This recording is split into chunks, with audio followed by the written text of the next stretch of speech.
Kisha wakati mwingine kutokuwa na amani.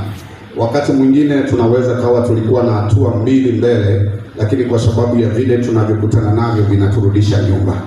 Si ndio watu wa Mungu? Kwa mfano, unakuta uko kwenye familia au upo kwenye jumuiya kama hii ya kanisani na mahali pengine popote pale ambapo upo. Lakini katika mahali ulipo unajitoa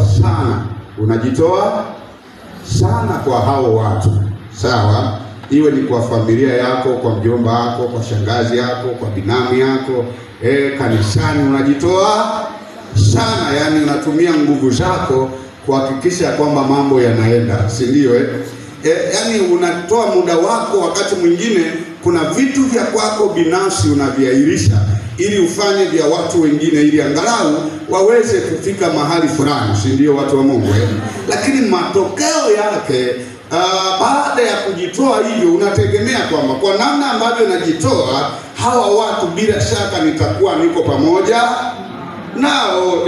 Huenda la kwao litakuwa la kwangu na la kwangu litakuwa la kwao. Kwa hiyo hawa watu tuko pamoja na tunaenda tunasonga.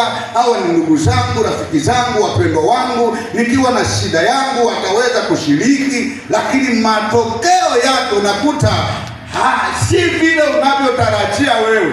Ulitarajia kwamba wangeungana pamoja na wewe, hawako pamoja. Ulitegemea ya kwamba huenda kwa sababu ya vile ninavyofanya wangeweza kunitia moyo, kuonekana kwamba tuko pamoja, lakini ndio wanaonekana kabisa hawakujali, wanaonekana kabisa hawana time na wewe. Yani wanaona kama vile unapoteza muda wako katika yale mambo unayowafanya kwa ajili yao. Kuna kijana mmoja aliwahi kuniambia kitu kimoja. Sasa hapa utanisaidia ushauri, lakini wewe ushauri utabaki nao, utanipa baadaye, sawa? Aliniambia kwamba mwizi, niko na kabinti fulani natarajia kuoa, nakapenda sana. Ndio watu wa Mungu, natarajia kuoa. Kwa kweli ninajitoa sana kwa yule binti, ili angalau yani aone kwamba ninafanya nini, ninampenda. Yani aone tu kwamba niko pamoja na yeye, na yawezekana sasa ndio maana najitoa kwa ajili yake. Akihitaji kitu chochote ninajitahidi, hata kama maisha yangu ni ya kawaida, najitahidi nifanye nini, nimsaidie, ili angalau mambo aweze kuelewa kwamba moyoni nimemfia, yani nimemzimikia. Bwana Yesu asifiwe.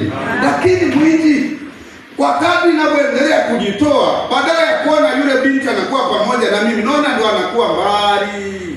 Yani vyote ninavyovifanya ni kama haelewi. Yani sasa sijui mwingi nifanyeje. Hivi ungekuwa wewe ungemshauri nini? Aendelee na huyo binti au atafute mahali pengine? Apige chini. Sawa. Bwana tusaidie sana. Kwa hiyo akasema watu wanasema huyo mtu afanye nini? Apigwe chini. Kwa nini? Kwa sababu kwanza haonyeshi kupokea au kuambatana na yule anayejitoa kwa ajili yake. Kwa maana hiyo yuko mwingine ambaye anaegemea kwake. Si ndio watu wa Mungu aliye? Si ndio? Amen. Andika kichwa cha somo. Jifunze kuonyesha shukrani kwa unayotendewa na Mungu. Jifunze kuonyesha shukrani kwa unayotendewa na Mungu. Bwana Yesu asifiwe sana. Watu wa Mungu, mahali tuliposoma kwenye kitabu hiki cha Yeremia, Mungu anaonyesha ni kama amefika wakati ambao analalamika. Sijui unaelewa? Imefika wakati ambao Mungu inawezekana naona kwamba haya mambo ninayoyatenda kwa hawa watu bado hawafanyi nini? Hawaelewi. Sawa? Anafika wakati anaona kwamba sasa inaonekana ninatenda kwa mtu ambaye sipaswi kumtendea. Unaelewa? Bwana asifiwe sana. Ndio maana anasema, ukiangalia anaeleza kama mtu anayelalamika, anayenung'unika, anayeumizwa na yale anayoyatenda, lakini hayapati nafasi kwa anayemtendea.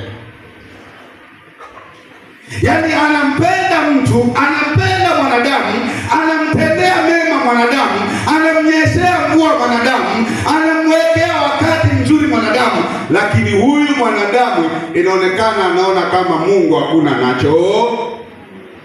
Sijui unaelewa? Sasa rudi kwenye jibu lako la kale kabinti, tukapige chini au tuendelee kuvumilia? Tukapige chini.